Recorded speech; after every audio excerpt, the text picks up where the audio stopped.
So here we go. Perfect. So this is, I think, the third or fourth webinar we're doing in the college transition series. This specific topic this week is, we called it #adulting. And we're going to talk all about how, as we've talked about, independence being a huge piece and autonomy being a huge piece of the college experience. We're going to talk a little bit about the other things that come along with that, in addition to just being a college student and taking college level courses.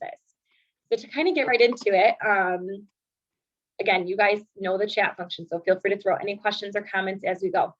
So to kind of just get into it, what do we mean? What is #adulting? What does adulting look like at the college level? And what are some of the things you need to think about and prepare for this summer in order to be as successful as possible? So we're going to talk about a few things today. But first, I just want to tell you guys are in a crazy time of change. That's why this is called the College Transition Series. You're in a time of transition, and we all know that transitions can be hard. Michelle just graduated. Patrick just started with us. So, at all times of life, we have transitions, and that can be really tricky. And especially the transition from high school to college can be, challenging and exciting and kind of overwhelming too.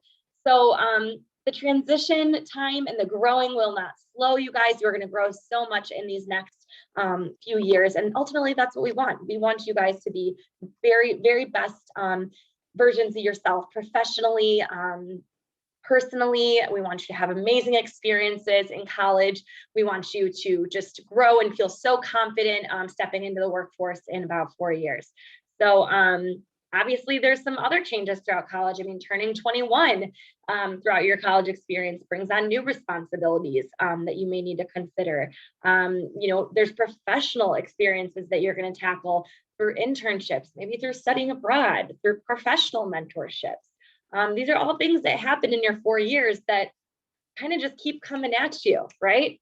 You're going to have new relationships and responsibilities through maybe a sorority or a fraternity or an athletic team or an association that you're a part of. You're going to be expanding your worldview very quickly throughout college. You're going to learn so much in such a little amount of time. So you yourself are going to change a lot. And you're definitely, of course, on the tail end of college, especially, you're going to be making another transition from college student to professional, right? As you step into graduate school or professional school like med school or law school, or you start your first job in your career, right? So you have to be prepared for 4 years of productivity and growth, okay? So you have to start thinking about what do you want for yourself professionally and personally? What are these 4 years going to bring you? Okay, so of course, you guys know this is the main, I think, thing we always talk about is you got to get organized and you got to create a plan, okay? So much of what you learn as being a #adult, as we keep calling it, is, being responsible and getting organized. And it doesn't slow down there. I know Patrick and Michelle can say the same. Whether it's bills that come up or a new apartment that you have to manage or new relationships that you have to manage, staying organized and creating a plan is really important. So this summer, what does that look like in preparing for college? Of course, the financial piece of being a college student is going to definitely be a big part. So we're going to talk about the boring stuff first, and then we'll get to more fun stuff. So, of course, as you guys are preparing this summer, maybe you're working, jobs this summer, you're kind of preparing for the school year. Maybe you're meeting with your admissions counselor. Maybe that's me. Maybe that's another one of my colleagues. But if you haven't done a cost calculator with one of us, or if you haven't pulled up your bill and actually looked at your bill on your admitted student portal, pull that up and look at it and see what it looks like and make sure you're very clear on what your fixed costs are for college. So fixed, meaning it's not going to change. Tuition is what it is, right? Room and board, the costs are fixed. It is what it is as far as what it costs. And then there's some variable costs that you're also going to need to consider in addition to those fixed costs, such as tuition, right? Those variable costs could be things like gas to get to school, parking passes, right? That could be maybe you need new clothes for school, or you need textbooks. Maybe you need a new computer, right? Those are all things that you also have to consider that are variable, meaning it could range as far as what the cost is going to be. You know, are you a computer science, or are you like maybe a digital arts person and you're going to need to pay a little extra to get the right software that you need? Okay, so that's, you know, that's a variable cost. You don't know how expensive your computer is going to be. You don't know how expensive your textbooks are going to be. So that varies from person to person, from student to student. So you want to start identifying what variable costs you have so you can start to make some estimates as far as how much that's going to cost you. Identifying your budgets and the kind of liquid income or savings that you have in order to support yourself during school. So whether that's savings that you have, whether that's a fund that your family put together for you, maybe it's scholarship money, maybe it's paychecks from the job that you'll be working this summer, or paychecks that you plan on getting throughout school via a part-time job. Maybe your family has some money for you. Everyone's situation is different. So it's important that you take the time to kind of sort through what those numbers are for you, okay? Our goal is for you to not be stressed about this stuff, but to work through it on your own and have a really good understanding of what those costs are, so you can go in confidently managing these really difficult things. So no need to be overwhelmed. I know it's a lot of information, but you know, you're going to work through this and you're going to start to gain confidence on managing your own personal finances, which is you guessed it, hashtag adulting skill. Okay. And it's not going away. You'll have to decide how you'll manage your money. So are you going to do a payment plan? Are you going to do auto pay options for your car payment? Or, you know, are you going to have cash on hand? What's the best way for you to manage your money? Okay. That may be something that you're new to. Maybe mom and dad or whoever has managed your money, and now you're going to have to bring your tuition check to Student Financial Services. Or maybe you want to do a payment plan.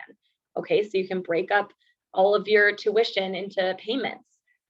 So you'll be getting some emails from us, especially after your advising appointment, that reminds you to sign up for a payment plan if you want to sign up for a payment plan, which means your whole semester is normally due August 15th, but instead of the whole semester being due August 15th, you would sign up for a payment plan and it would break it into 5 payments. So one in August, September, October, November, and December. Okay, so you could potentially divide your full semester in 5 and do a payment plan. So that might be a good fit for you. And then you also have to figure out, how am I going to check in and reassess my budget? Okay, if I put $100 a month for going out and grabbing food and going to the movies or whatever, how are you going to check in and make sure that you're staying on budget and you're not dipping into your next semester's tuition fund, right? So how are you going to kind of manage that? And this is, again, different for everyone. So there's no answers here necessarily. Everyone does these things differently. So you kind of have to figure out what works for you. And just know you can always reassess and change what works for you if something's not working, right? So it's important to know how to pivot if you need to. So like I said, you have to consider your expenses. Big one, of course, tuition. Unfortunately, college is expensive. That's not something we can change here today. However, it's good to get to know how much your tuition is going to be. Have you done a cost calculator? Have you looked at your bill? Really understand that so that you have a good grasp on how much it's going to cost. Again, there's a little F next to tuition because that's a fixed cost. Okay, for the whole year, it's going to stay the same. Okay, we know what that number is going to be. It's fixed. Books and fees is a variable cost. If you take a lab class, like a science class, you may have a lab fee. Okay, so that's variable because it depends. It depends on what classes you sign up for.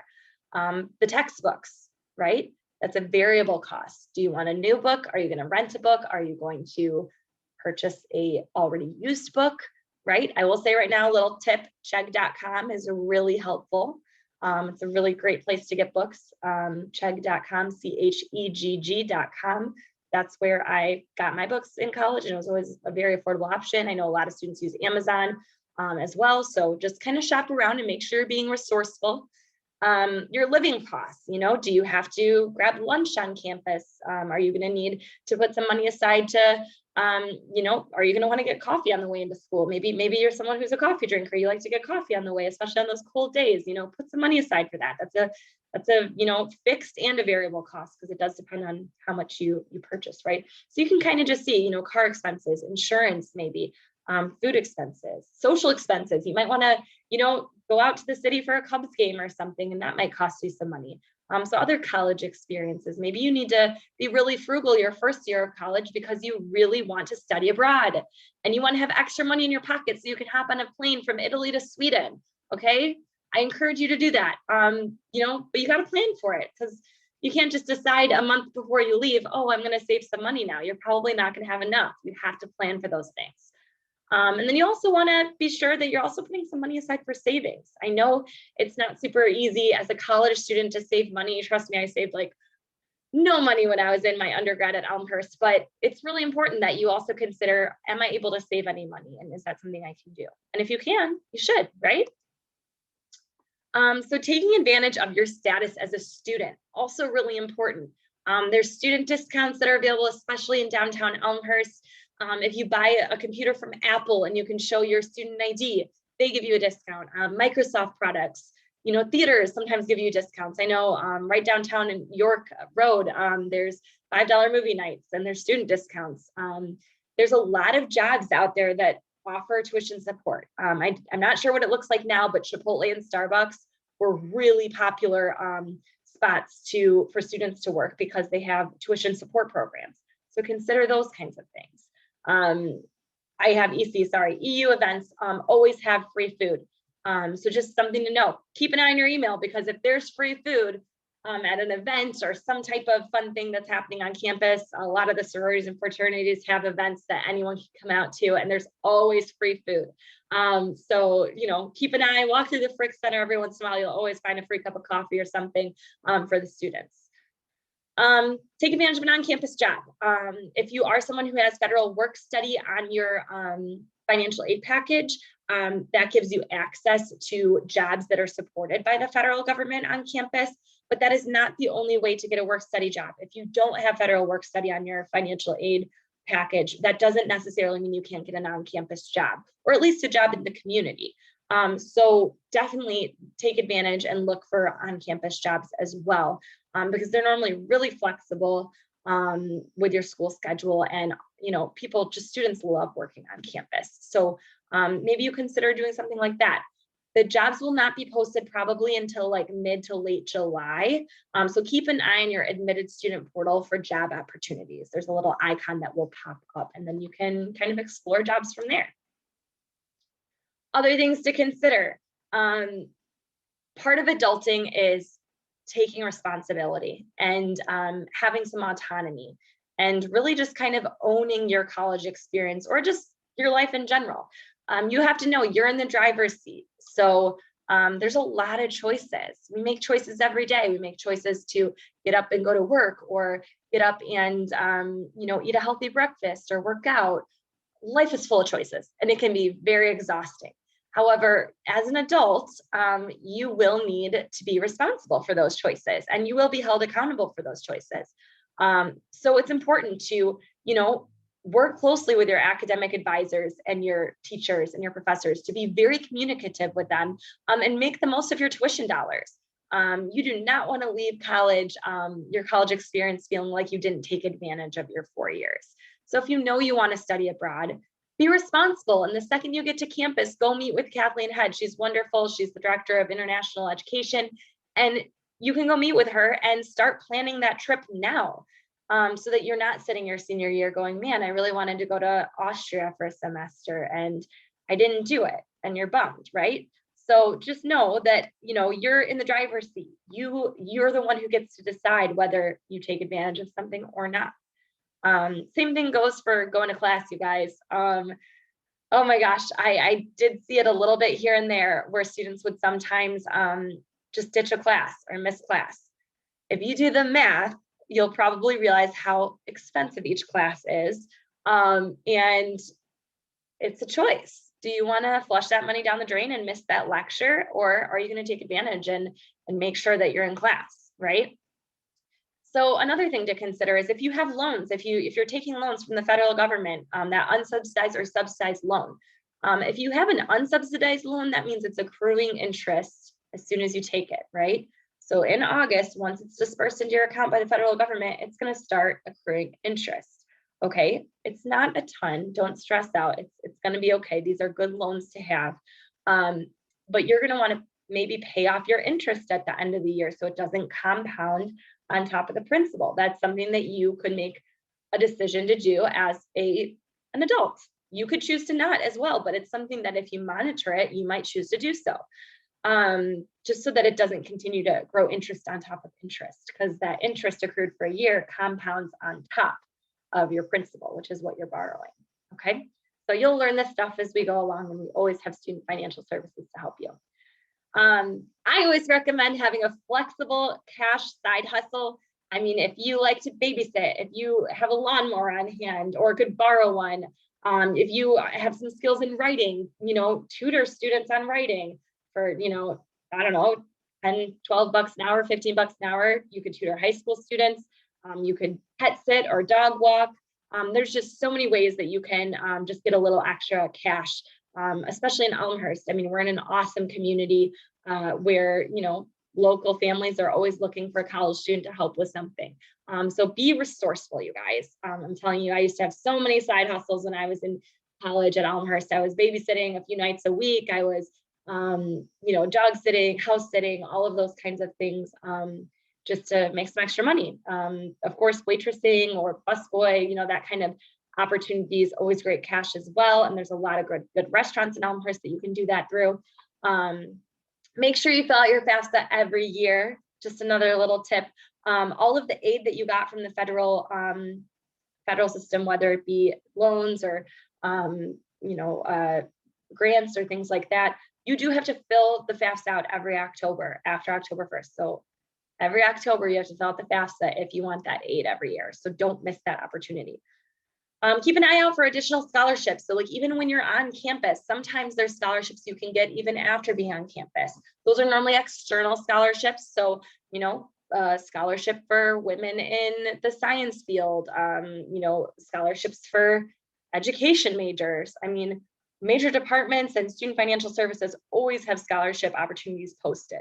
So keep an eye on those things and apply. There's no harm in applying. It's always good to just secure some extra aid. Again, book rental sites, a great way to save money as well.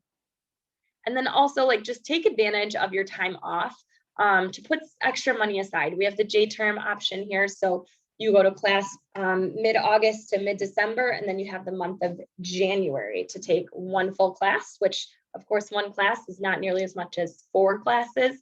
So you're in class a lot less in the month of January. So if you can pick up extra shifts wherever you're working, do so that you have some extra money for spring semester. So we're through the finances. Hopefully that was helpful for you guys. It's not just the finances, of course, though. You really do, as a college student, preparing for adulthood in a different capacity, in a professional capacity, you do have to own your own professional development and growth, okay? So internships, unfortunately, they don't come walking up to you in college and go, hey, do you want to have this internship?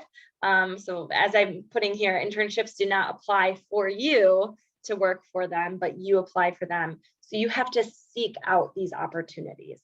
They are plentiful. Don't worry. You're not going to be in a room of 150 people trying to get the one internship that Elmhurst offers. I promise there are so many opportunities, but you do have to seek those out, and you have to interview for them and prepare for them, right? You have to maybe work on a resume and just, be ready for that to put your best foot forward into the professional world. You do have to build your own professional contacts and what we call building your network. Okay, you want to network while you're in college. So when you graduate, you have so many people that you've met that can maybe help get you a job when you graduate. It's important to own your own academic career. Okay, keep in touch with your advisors. You have to meet with your academic advisor once per semester just to look at your academic plan to make sure you're on track. But it's up to you to look into getting a business minor or studying abroad or something like that. Your advisor is not going to coordinate everything for you. You have to kind of do your own research as well, because there's so many options that you can go and there's so many routes you can go. Okay. So there's definitely soft skills that you're going to also obtain while in college. Some adulting learning experiences that you may come across is conflict resolution, especially for those of you who are, living in the dorms. When you're living in close quarters, a lot of people, maybe if you had your own room your whole life and now you have a roommate in the same room, conflict resolution and working amongst groups and classes. I know you did some of that in high school as well, but conflict resolution and working with other people and communicating with other people is a skill you will absolutely learn at EU.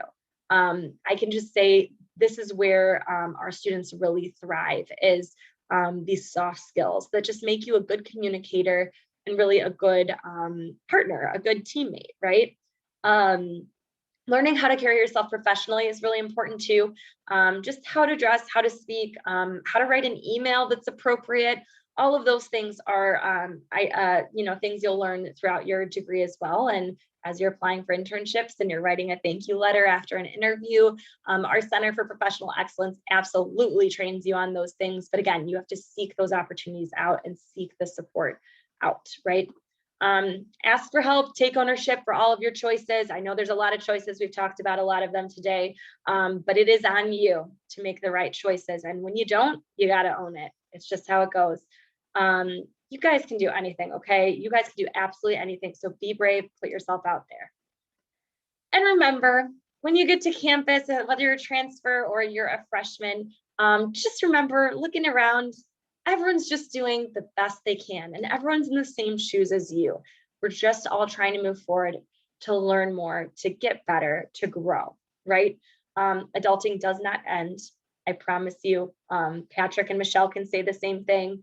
But it's how you respond to life and the things that it throws at you that builds your character.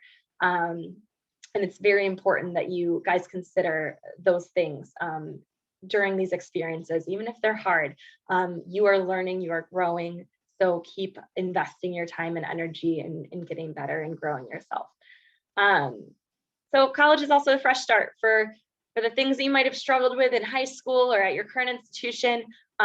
It's a fresh start. So enjoy the fact that you get to come to EU and find yourself in a new way, and that you get to start fresh in a way and build a new life. So again, we're always having transitions. And in this transition, if there's something new you want to try, or if you struggled with something, but you're going to get better at doing homework, or you're going to do this, you can start fresh. This is the time to start fresh. Okay. So I hope you're inspired and you're excited, and we just know you guys can do it. So we're so proud of you for being here and getting here and being at this point where we're preparing and talking about such an important step in your lives and your careers. And we just are so excited for you. So that's all my organized presentation I have. I'm going to stop the recording, and then we can kind of chat about